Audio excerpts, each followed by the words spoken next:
Migration ఎక్కడ తీసుకుపోయినా కానీ మన డెలిగేట్స్ అంతా ఇదే ఆలోచిస్తారు. Equal important is the services, trade and services. కాబట్టి మనం skilled man power movement restrict చేయొద్దు. లీగల్ మైగ్రేషన్ మనం అనేది illegal migration no, legal migration అనేది అవసరం, దాన్ని రిస్ట్రిక్ట్ చేయొద్దు, దాన్ని ఎంకరేజ్ చేయాలి. దానివల్ల అందుకనే కదా ఇప్పుడు మన ఇది ఐటీ కంపెనీస్ ఒక సర్వే అమెరికాలో చేపించినప్పుడు ఐటీ కంపెనీస్ ఇండియా నుంచి ఏదో వర్కర్స్ తీసుకొచ్చి అక్కడ వాళ్ళకు ఉద్యోగాలు లాగేసుకుంటున్నారు, వాళ్ళ బ్రెడ్ అండ్ బటర్ వీళ్ళు తింటున్నారు అనేది అయితే ప్రచారం ఉందో దాన్ని కౌంటర్ చేయడానికి స్టడీ చేస్తే ఇండియన్ ఐటీ కంపెనీస్ అమెరికాలో ఇప్పుడు మొన్న ఇది chamber of Indian commerce and వీళ్ళు ఉన్నారు కదా సిఐఏ వాళ్ళు కండక్ట్ చేసినప్పుడు లాస్ట్ ఇయర్ 45 బిలియన్ దాకా మనం అక్కడ ఇన్వెస్ట్ చేసాం. దానివల్ల large number of employment create చేసాం. అంటే ఇదంతా ఉన్నది కాబట్టి వాళ్ళది అనేది just you're talking about the investment అండి. $40 బిలియన్ ఇన్వెస్ట్ చేశారు.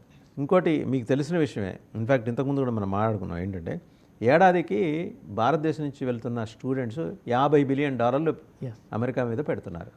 మరి ఇదంతా ఇన్వెస్ట్మెంట్ ఎన్ని సంవత్సరాల నుంచి పెడుతున్నారు?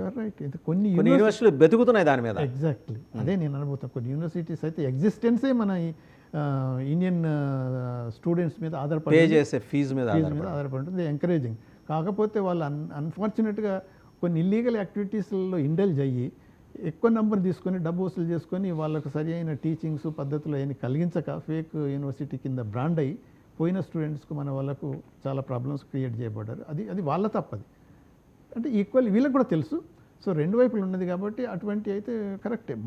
మన స్టూడెంట్స్ అక్కడ పోయి చదువుకోవటం వల్ల, మన ఇండస్ట్రీస్ అక్కడ పోయి ఓపెన్ చేయటం వల్ల బోల్డ్ అంతా ఎంప్లాయ్మెంట్ క్రియేషన్, వెల్త్ క్రియేషన్ ఇవన్నీ జరుగుతున్నాయి. ఇప్పుడు మీరు అన్నారు $40 బిలియన్ ఇన్వెస్ట్ చేశారు. When compare to India other countries like China investment ఎంత ఉండొచ్చు అక్కడ? చైనా ఇన్వెస్ట్మెంట్ అని అంటే మనం ఏదైతే రిస్ట్రిక్షన్స్ పెట్టామో అక్కడ కూడా రిస్ట్రిక్షన్స్ ఉన్నాయి. ఎందుకంటే మనం ఇప్పుడు ఏదైతే ఇప్పుడు డీప్ సీక్ అంతా ఇంత పాపులారిటీ వచ్చింది కదా, చాలామంది ఇంకా భయపడతారు. అఫ్కోర్స్ డైలీ మిలియన్స్ దాన్ని సబ్స్క్రైబర్స్ అవుతున్నారు కానీ బట్ స్టిల్ చైనా అంటే నమ్మదగని దేశం అనే ఒక ఇంప్రెషన్ అయితే ప్రపంచం మొత్తం ఉంది. కేవలం మనొక్కడికి కాదు. 197 దేశాల్లో కనీసం 190 దేశాలు చైనా నమ్మవు. సో అటువంటప్పుడు వాళ్ళ ఇన్వెస్ట్మెంట్కు రిస్ట్రిక్షన్స్ ఎక్కువ ఉంటాయి. మనకంటే ఎక్కువనే ఇన్వెస్ట్మెంట్ ఉన్నది. ఎగ్జాక్ట్ ఫిగర్ నేను మోర్ దాన్ us డెఫినెట్గా దేర్ ఇస్ వాళ్ళది 400 మనం almost 900 billion trade in between US and China. వాళ్ళకి ఇంకా ఇది అంటే ఒక్కొక్క సంవత్సరం పెరుగుతుంది కానీ ఇప్పుడు రిస్ట్రిక్షన్ కాబట్టి, కానీ లేకపోతే ట్రేడ్ సర్ప్లసే 400-300 ప్లస్ ఉండేది. సో ఇప్పుడు 200కి వచ్చేసింది బిలియన్స్. సో అంటే వాళ్ళ ఇన్వెస్ట్మెంట్ ఉన్నది, వాళ్ళ ట్రేడ్ రిలేషన్స్ ఇంకా ఎక్కువ ఉన్నది. అందుకని చాలా కీలకమైంది సార్, ఇంపార్టెంట్. డిఫెన్స్ దగ్గరకు వచ్చేప్పటికి ఇందులో రెండు పార్శ్వాలు ఉన్నాయి. ఒకటి ఫస్ట్ యుద్ధ విమానాల గురించి మాట్లాడుకున్నాం. F-35 అమెరికా వాడు మనకి అంటే Trump has categorically stated that is ready to sell. But ఇచ్చే దేశం ఉంది, పుచ్చుకోవడానికి మనం సిద్ధంగా ఉన్నామా అని. ఇప్పుడు అదే మనం ముందుగా అనుకున్నాం కదా, ట్రంప్ రాగానే అన్ని విషయాలు పక్కకు పెట్టి బిజినెస్ మాటలే మాట్లాడతాడు అనేది మనకు తెలుసు. That's all. Prime minister visit చేస్తున్నా కూడా ఈ ట్రేడ్ తారీఫే నెంబర్ 1 ఉంటుంది. దాంట్లో డిఫెన్స్ ఎక్విప్మెంట్ అమ్మటం అమెరికాది అనేది టాప్ ప్రయారిటీ ఉంటుంది. తర్వాత ఎనర్జీ, అదే ఇప్పుడు ఎనర్జీ మీద ఇక మిగతా ఏదైతే వేరియస్ అదర్ ఐటమ్స్ ఉన్నాయో అవి అంతా సైడ్ లైన్కి అయిపోయినాయి. మేజర్ ఇష్యూ డిఫెన్స్ విషయంలో మీరు అన్నట్టు ఇప్పుడు F-35కు ఇప్పుడు మాట్లాడుకుంటున్నాం, ఆఫర్ చేశారు తీసుకోండి అని.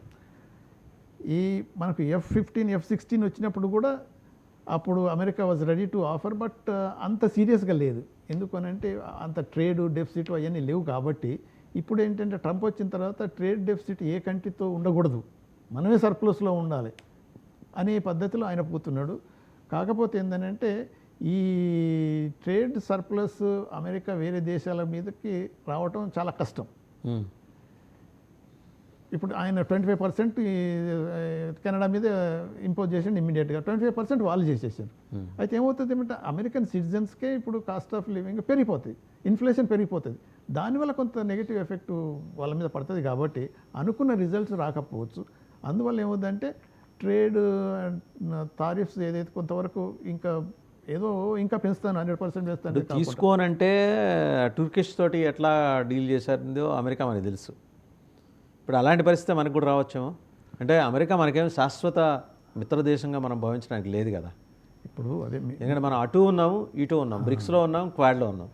ఇప్పుడు అదే ఇప్పుడు మన ఏంటంటే అమెరికా ఇప్పుడు టర్కీ అని అంటే one of the NATO member, Turkey size అదంతా డిఫరెంట్. ఇప్పుడు మొన్న రష్యా మీద ఏదైతే శాంక్షన్స్ ఇంపోజ్ చేసినప్పుడు మనం అవుట్ రైట్గా no we need oil, we want import చేసుకుంటాం, మీరు శాంక్షన్స్ చేసినా మాకేం అభ్యంతరం లేదు అనేది ఒక ఇండిపెండెంట్ పాలసీలో మనం పోయాం. దానివల్ల చాలా వరకు రష్యాకు మేలు జరిగింది, మనకు మేలు జరిగింది. రష్యా మీద శాంక్షన్స్ చాలా వరకు పనిచేయకుండా ఉండటంకి ఏంటంటే ఇండియా, చైనా వాళ్ళ ఆయిల్ను ఇంపోర్ట్ చేసుకొని వాళ్ళంతా ట్రేడ్ చేస్తున్నాయి కాబట్టే వాళ్ళకు మేలు జరిగిందని వాళ్ళకు తెలుసు. సో ఇప్పుడు వాళ్ళది ఏంటంటే America undependable partner in defence sector అనేది మనకు ఎప్పుడు 71లో బంగ్లాదేశ్ వారు వచ్చినప్పుడు 7th ఫ్లీట్ని తీసుకొచ్చి అక్కడ పెడితే రష్యా వచ్చి మనకు హెల్ప్ చేస్తున్నప్పుడు అప్పటి నుంచి మనకు కొంత ఉన్నది.